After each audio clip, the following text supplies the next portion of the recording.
So that certain Aquaman starlet is so desperate for wins right now that she's reaching out to the mainstream media, thinking these folks, they're going to be her friends. This doesn't go her way at all. This is her attorney, Elaine. You know, the biggest That Umbrella Guy fan ever. Also, her staunchest defender, messing up big time. It's fun times. I mean, it is fun times indeed. Hey there, by the way, let's just get right into this. A Virginia jury's decision to side with Johnny Depp in his defamation lawsuit is drawing both condemnation and praise. That's actually not true, by the way. People that are out there, just regular, ordinary people, they feel like this is justice. You have the media. You have people that are public interest. Well, they got something to gain. Maybe they have criticism, but let's be honest, right? The verdict came after 6 weeks of very dramatic testimony from both sides. She claimed that he abused her, while he said she was the abuser. In his reaction, Depp wrote, "The goal of bringing the case was to reveal the truth, and that truth never perishes." Elaine Charlson-Bredehoff is the attorney for Amber Heard and is with us now. And we should mention, we did also reach out to Johnny Depp's team, but they declined to be interviewed this morning. Elaine. Why would they want to be interviewed, by the way? I mean, they get to pick their level of engagement, where they engage. Hopefully they avoid the mainstream media. Come on over, Johnny. You know you want to be here. Thank you. We're so very glad you're here. Thank you. We heard Amber's reaction to the verdict yesterday. This seems to be a huge victory for Johnny Depp this morning. Yeah, a major setback for women, for women inside the courtroom. And now this right here, this is their go-to argument. And this argument, they like to deliver it, but watch. This isn't going to go as planned. Outside the courtroom. Because basically what this said, Amber had an enormous amount of evidence, although a lot of it was suppressed in this case as opposed to the... Of course, they go with you got to believe me. That's going to get called on them in just a second. And you notice, by the way, that she will not bring up victims or survivors of DV. She brings up women only, because if you bring up men, who might get brought up? A certain pirate. UK. But look at all the women who have no evidence. All these women who suffer from domestic violence, domestic abuse, they don't have evidence. And basically what this jury said is, unless you pull out your cell phone and you tape record your spouse beating you, you're out of luck. But Elaine, so they're right there. You better listen and believe, even though you saw what happens. Now she's going to get blasted right here. Listen. I think it was bigger than that, because you had the evidence, as you say, but they did not believe her. Why do you think they did not believe her? I think that a lot of that was that it was Johnny Depp.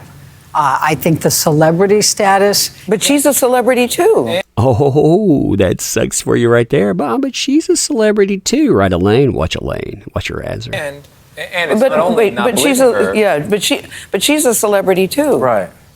But you have to remember, it's a tale of two trials. You notice she deflected away. Oh, wait. This is a tale of two trials. It's Amber Heard's celebrity. Wait, what? All the evidence came in the UK. Mr. Depp brought that one. The burden of proof was on the son in the UK, because they had called him a wife beater and talked about the domestic violence. He had his opportunity to tell the truth then. And a 3-week trial, he lost. The judge found 12 acts of domestic violence, including sexual violence. And that came out November. Again, with that, and a lot of people need to understand this, that was not litigation with her as a party. We've never seen her as a party. NGN or the Sun, they brought her as a witness, and the judge decided he couldn't take her to task. It was so egregious in the UK that the judge in Virginia, they said that he didn't get justice at all. That's why you didn't get to call it the trial that ends all trials, because it was in another place, first of all, different types of rules of law, but also on top of that, didn't get justice, couldn't take her to task for anything. They just listened and they just believed. And that's not due process at all. November 2, 2020.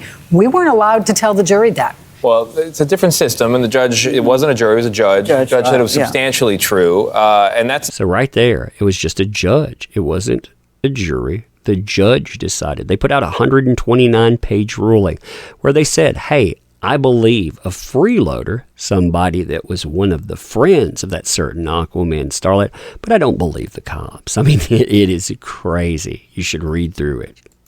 That is significant, and I think surprised a lot of legal analysts. But, in this case, the jury not only didn't believe Amber Heard, but in ruling that she acted with actual malice, that means she had the intent to cause harm, right? That's a pretty high standard to have proven. And it's pretty. There you go, right there. Actual malice. That they're saying that she tried to defame and destroy. And you know what they're saying there? They're saying that she did this with lies. That's what they're calling her out for. And that's what Elaine does not want to have to answer. Pretty amazing, since the op-ed never even mentioned Mr. Depp. That's the game right there, too. Well, we didn't mention him. Oh, everybody knew exactly what's there. They knew what they were doing. You saw them playing the game behind the scenes. We got to see the emails, and so did the jury. To remember that. What they learned from the UK case is to demonize Amber, which is what they did, and to try to suppress as much of the evidence that came in the UK and did not come in the United States. But the other problem is we had cameras in the courtroom. So they look, now they've turned it over. First it was the UK, then it was demonization, and now it was cameras. It's because of you. You caused this. Why? Well, buckle up for this one. Here we had, not only did we have a group of Depp fans that were there every day, 100 were allowed in. They lined up at 1 o'clock in the morning for their wristbands to be in that courtroom. But we had everything on camera, and we had tremendous social media that was very, very, very much against Amber. It was pointed out that that was the first time that a victim of sexual abuse had to testify on live television. And I fought hard and lost. No. Not a victim of. Let's be frank about that. I mean, if we're talking about a victim, the jury unanimously ruled that the only victim that was there was Johnny Depp. Let's get that straight. Lost that battle. It should not have happened. It should happen. We should have been able to watch it with our own eyes because you saw the farce that trial was. I am a former NFL player. And after a hard loss, it's easy to wake up and point to the other side. Oftentimes, I realized the better thing to do was to look in the mirror. What mistakes did I make as a player? What mistakes did our coaching staff make? And then how can we improve from there? Do you feel like you guys made any mistakes along the way? Do you feel like Amber made a mistake while she was on the stand? Because you're saying it's the celebrity, it's Johnny, it's the people who support him. But what about you and your team? Well, and that's an excellent question. And to say, and Amber even said on the stand, I am not perfect. I am a human. Look at them. Oh, I'm not perfect. I'm a human being. Yeah, you're so not perfect. What did you do to this guy? Oh, you made up stuff. Again, jury said that, not me. Human being. These people were giving her death threats. They threatened to microwave her baby. That, again, is a stolen story, by the way. I posted that. That is yet another story that came up somewhere else in social media. But that's a good way to go and to change the talking points, change the narrative. This is the kind of social media she was getting. So are any of us perfect? No. Is there something else we feel we should have done? Yes, I absolutely. I redo my closings 100 times afterwards, whether I win or lose. That's part of being. Well, you should have redone your closing, from the beginning, because it was an absolute disaster. Although I have to say, the shout outs to that umbrella guy, it's perfect. Hit me up. I'll send you flowers and some chocolates, Elaine. Being a good lawyer, a good trial lawyer is There's always something. But I think that there were a lot of influences here that were beyond our control. And I think the social media, it was like a Roman Colosseum. Is the best way to describe the atmosphere here. And I have to believe that the jury, even though they're told not to go and look at anything, they have weekends, they have families, they have social media. They were not sequestered. They were not sequestered. And the 10 days. So this is a talking point. Oh, they went out and they looked at social media. So again, they're pointing the finger at the jury. They're pointing the finger at everyone, just like Amber Heard always does. It's always someone else's fault. Maybe you shouldn't have done what you did. period we had, how could they not have been influenced? But Elaine, for most people watching this trial, and a lot of people, as you know, it got huge views. It just seemed to be so messy and salacious and so tawdry on both sides. On both sides. Oh, no. You don't get to play that. What you got is you have one person's life dragged through the mud because they tried to clear their name. Oh, he was a substance abuser. Not the other type of essay, substances. Yeah, you know what? We kind of expect that from our celebrities. What we don't expect from our celebrities is the other thing that we saw. And I think for a lot of people from the outside looking in thought both of them were not telling the truth and that they mutually abused each other. People didn't think that either. This is some go-to farce. This is a concession here. And actually, Amber Heard's team wanted that. That's the thing. They wanted that go-to. But hey, what do I know? Do you not believe that that was the case? No, and that's one of the many misnomers. The way that Depp's team approached this was based on ignorance of domestic violence. The ignorance. I myself am a mental health professional, but I myself am ignorant of domestic violence, right? It completely ignored the cycle of violence and just said, oh, she wouldn't have done this if he had been hitting her. That was their approach. So you thought that they weren't fighting fair? Correct. I don't think they were fighting fair. Well, that's interesting considering her team. I would love to sit down, by the way, Elaine. If you really want to get into it, you really want to talk.